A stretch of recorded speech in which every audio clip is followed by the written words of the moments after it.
Ladies and gentlemen, welcome to AI, Investigating Inner Strength Coaching with Pat Boone, the show where thought-provoking questions take center stage. I'm your host, Pat Boone, and with this podcast, we turn the spotlight in a unique direction. It's not about the guests, it's about the questions themselves and who's asking them. In each episode, we dive deep into the world of cultivating inner strengths.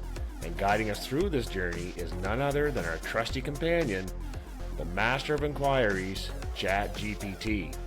So dear listeners, get ready for an enlightening exploration of the questions that spark curiosity, ignite introspection, and unveil the profound. Welcome to AI with your host, Pat Boone, and our inquisitive partner, ChatGPT.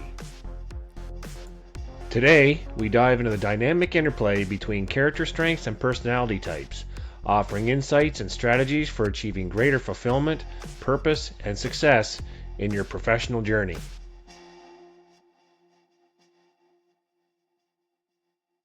Everybody is talking about trades recently.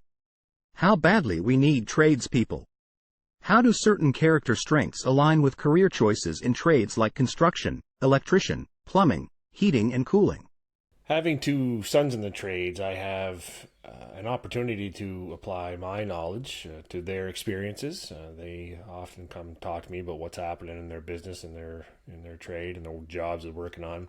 And what I see in terms of strengths that bring success in their lines of business is the top three, I would say, are as an employee: self-regulation, teamwork, and prudence. I mean, you don't want to take on too many risks. So in terms of the prudence, you need to really think through what you're about to do because costs can skyrocket very quickly. And you can end up losing your job if you're making too many mistakes. You really need to think through what you're doing. Obviously, you need to show up on time and be ready to work, or you're going to be left behind without pay. So be out there at the job site on time.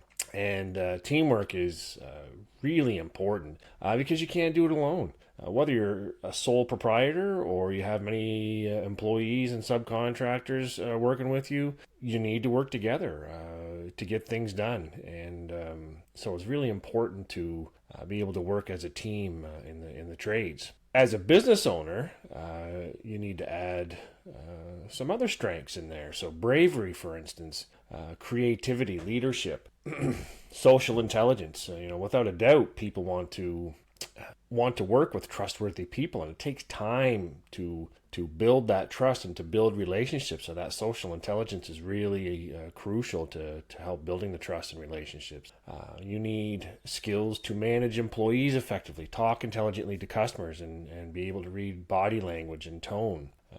And I think the key to my son's success is that neither of them backs down from a challenge. I mean, which is that bravery strength, creative. They've really taken on jobs that a lot of seasoned veterans may not take on because, they're risky or too much bother, but they've taken on some really interesting jobs and have done well. And I would say finally, related to that bravery and stepping out and taking on those challenges is creative problem solving.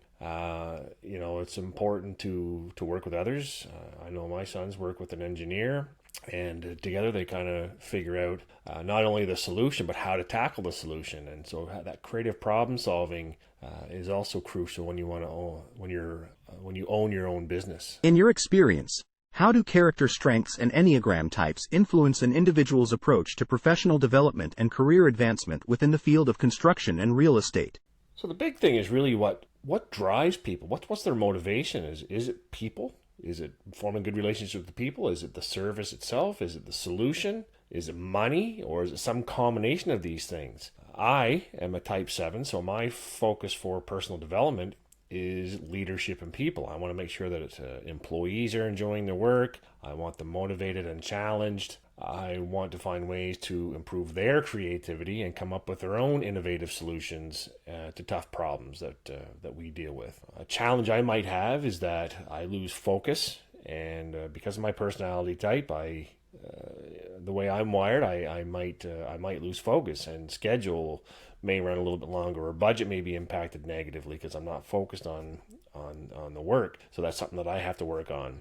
Someone like me may need to buckle down and focus on discipline, self-regulation, prudence, or analysis, rather than making decisions on my gut instinct, for instance. Whereas a type 5 or a type 1, they might be more focused on learning their trade. Maybe people come second or third because they want to be efficient. They want to offer outstanding solutions that people notice and talk about. Budget is on, schedule is on, as much as you can control that. But people, your relationships may suffer, and not people may not want to work with you because of your rigidity and your overall approach. These type 5 or 1 personalities may need to focus a little bit more on communication, empathy, flexibility in their professional development. So we see in both examples, in the same role potentially, in the same sector, because of the different personality types, there are different paths for personal growth and professional development. Can you discuss how different personality types might influence career preferences within sectors like healthcare and pharmaceuticals? Enneagram personality types can greatly influence career choices in healthcare and pharmaceuticals. For instance, type 2s, which are helpers, known for their caregiving nature, may excel in patient-focused roles, while type 5, which are investigators, characterized more by analytical thinking. And they may thrive in the research and development position.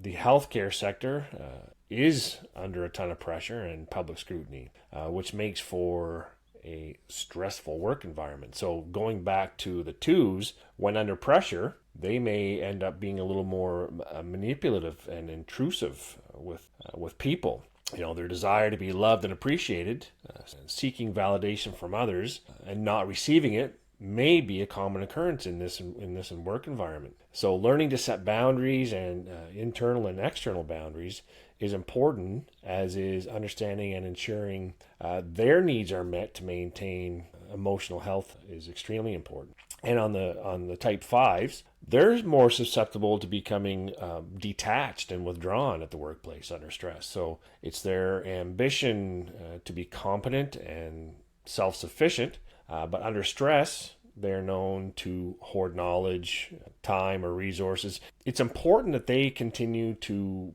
push themselves to engage with their team and foster relationships. So the key is really knowing yourself, understanding your triggers, and managing those appropriately. Although, in the big picture, arts and entertainment is a small piece of the economy, the sector is important to sustain a healthy culture. Are there character strengths that tend to be more prevalent among individuals in creative fields, such as arts and entertainment, and how does this influence career decisions? Well, I'll tell you, if it wasn't for the arts and entertainment sector, I wouldn't be able to improve my communication skills. I'm going to be taking an improv class in January, and with the expectation that my thinking on my feet and my communication skills will be improved. So I think this sector is hugely important to maintain an overall emotional health, as well as providing practical learning opportunities. Creativity, zest, a love of learning are often prominent character strengths in creative industries. These strengths drive individuals to improve innovative content, to embrace artistic challenges, and continually refine their craft. I mean, perspective is another characteristic that proves useful in the arts and entertainment. These people have this unique ability to see the world in a certain way and turn it into almost tangible thoughts, like the painter seeing anger around her, or the movie director understanding social structure and translating that or interpreting that into a scene, or even an entire approach to shooting a movie. Can really have an impact on people. Making people think is a good thing, and maybe Steve Jobs was onto something, right? Can you share examples of how individuals have harnessed their personality type and character strengths to excel in finance and banking careers? In finance and banking, type 1s are known for their attention to detail, so they often excel in auditing and compliance roles. Meanwhile, individuals with character strengths like perseverance and leadership thrive in managerial positions, making impactful financial decisions. An example of this might be Jamie Dimon. He's the chair and CEO of JP Morgan. He's a banker on Wall Street.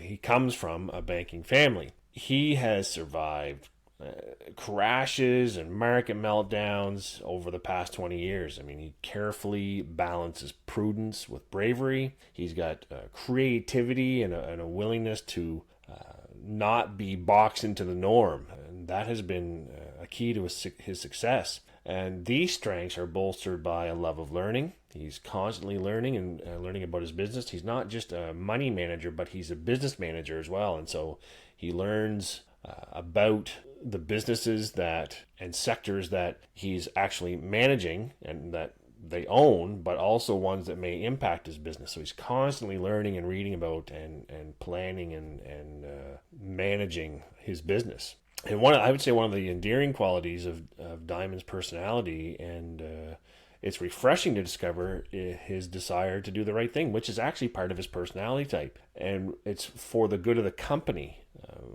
He isn't swayed by internal politics. He focuses on transparency and honesty, which is that open-mindedness and honesty, character strengths.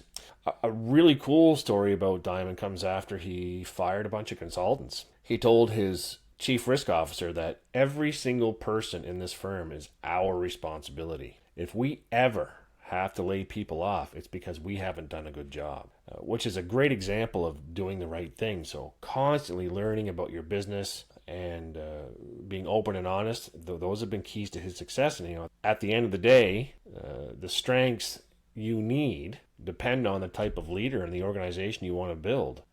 But Diamond represents a leader that I think I could follow.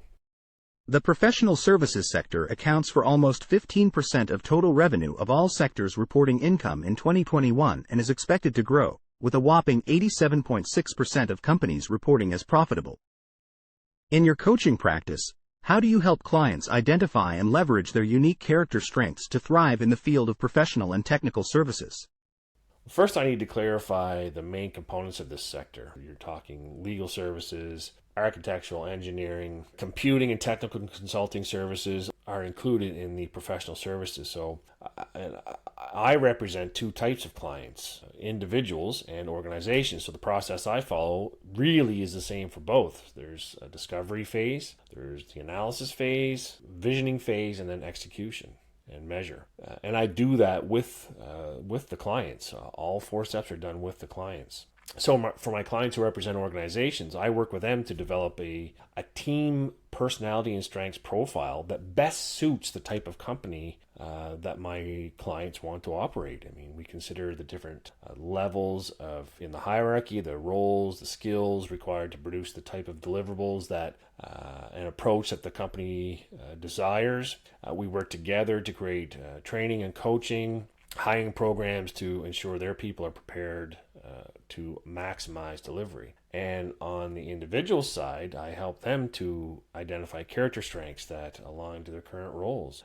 We discuss future roles. We understand the gaps that they may have to get to those future roles, and we build a plan that gives them the best opportunity to succeed and to also be happy and productive. For professional services, you typically need to process data objectively. So strengths like creativity and perspective and self-regulation may be strengths that you need to improve on.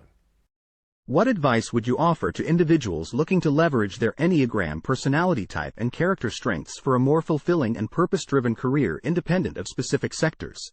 I believe that anybody can work in any sector. The caveat is that to maximize satisfaction and usefulness to the organization, you may need to limit yourself to roles within that sector. So, for instance, we're not all rocket scientists, which requires strengths like creativity, leadership, love of learning, prudence, self-regulation. In terms of personality, maybe types 1 and 3 and 5 may all contribute to being a good rocket scientist and someone who's filled at their job of building a rocket ship. However, type 2, maybe 8, 9 personalities, they may be a perfect fit for roles such as a psychologist at NASA, for instance, to assess astronauts. Strengths that they may have, like maybe gratitude, forgiveness, hope, kindness, and also self-regulation. They would all play a part in job satisfaction and improving the overall deliverable of getting an astronaut to space and back safely. Aligning our personalities and strengths with our values and interests is key to choosing a fulfilling career. However, we shouldn't hold ourselves back from choosing a career in a sector we're interested in just because we don't meet the profile. The other thing to consider here is that people grow and change over time. Maybe you wouldn't be an effective rocket scientist today, but 10 years from now, it may be the perfect role. I mean, I know a guy who shifted careers from a project manager to being a physician, and he was in his late 30s and early 40s. So don't throw anything out. Anything's possible, and things may change as you grow and learn. Can you provide insights on how the broad character strengths like hope, humility, humor, kindness, and love play a role in our career? Absolutely. So overall, these character strengths come into play best within the context of relationships. So take hope.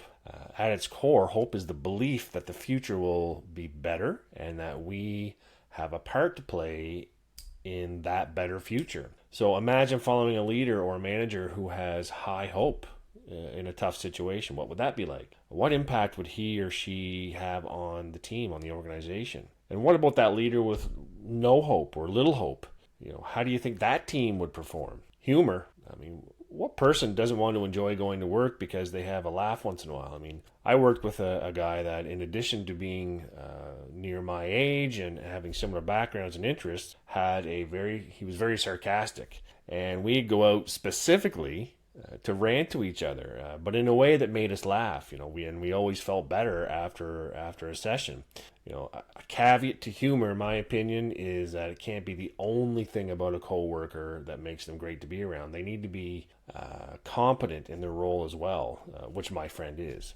I'd say kindness and love often go hand in hand. So caring for individuals, wanting the best for them, doing favors for them, especially on bad days. So they see that you're struggling, they see that you're having a bad day, so they go out and do a favor for you. They get you a coffee or whatever. They do some sort of favor.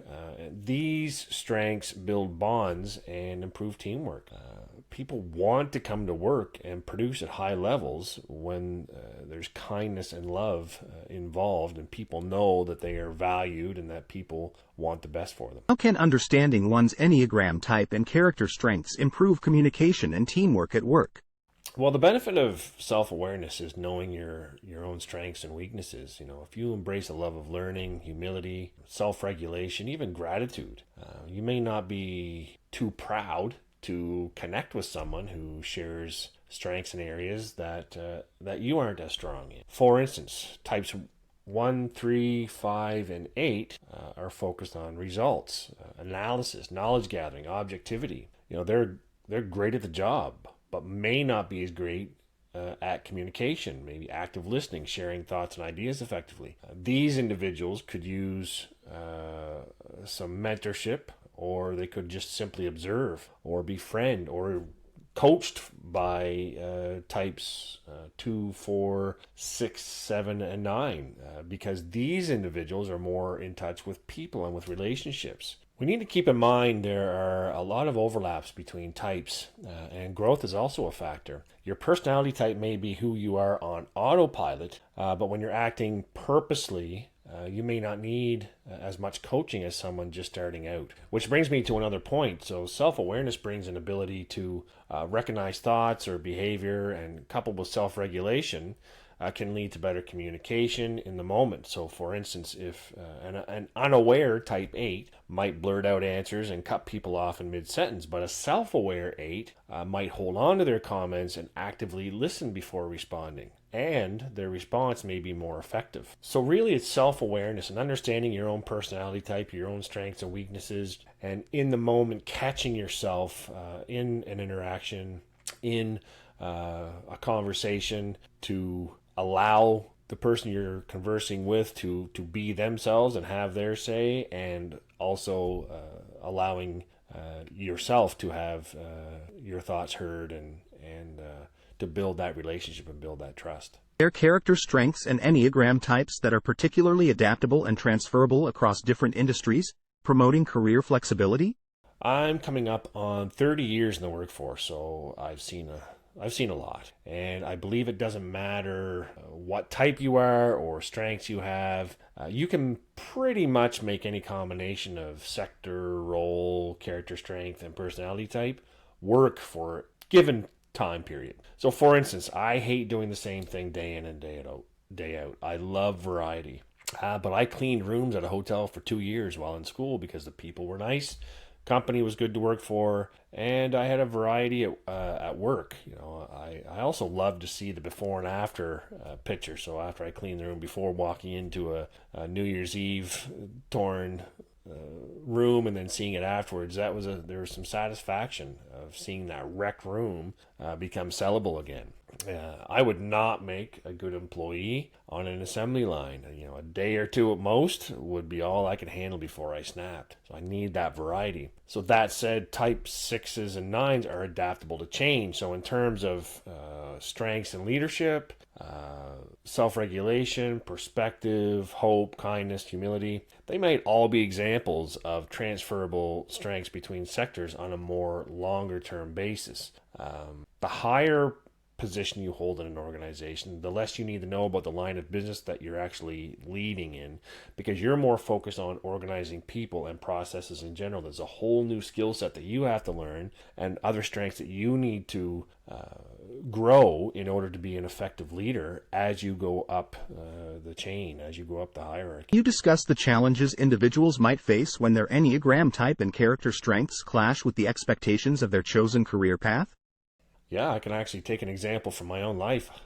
I spent 11 years in government. I worked in various roles on different projects and operations. It took me almost that long to figure out that I was not made to work in that environment long term. It met my needs at the time. I wanted to be home for my sons as they were growing up, and I coached hockey and so forth. So it provided the life that I wanted at the time. But really, it had nothing to do with the people that I worked with. You know, I made some great friends, and I worked with some very smart and great people. I learned a lot from my time in government. For me, it was the culture, and what I mean by that, government is extremely risk averse, and which makes it slow moving. On autopilot, I'm a maverick. I like to get in there, go and get things done, get results, and then move on to the next thing. I am also not a details guy, and I worked in an organization, the government, that held detail and low risk people in high esteem. So daily,